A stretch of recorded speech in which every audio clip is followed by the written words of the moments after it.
Azərbaycanda fevralın 3-də havanın dəyişkən buludlu olacağı, arabir tutulacağı, əsasən yağmursuz keçəcəyi gözlənilir.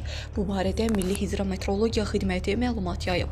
Bakıda və Abşeron yarımadasında gecə və səhər bəzi yerlərdə duman olacaq.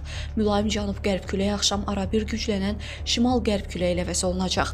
Havanın temperaturu gecə 4-7 dərəcə isti, gündüz 8-12 dərəcə isti olacaq. Atmosfer təzyiqi 757 mm civə sütunundan 754 mm civə sütununa enəcək. Nisbi rütubət 75-85% olacaq.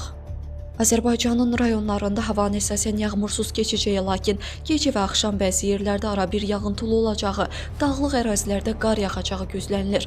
Ayrı-ayrı yerlərdə intensiv olacağı ehtimalı var. Bəzi yerlərdə arabir duman olacaq. Qərb küləyi bəzi yerlərdə arabir güclənəcək. Havanın temperaturu gecə 3-7 dərəcə isti, gündüz 13-18 dərəcə isti. Dağlarda gecə 0-5 dərəcə isti, gündüz 8-13 dərəcə isti olacaq.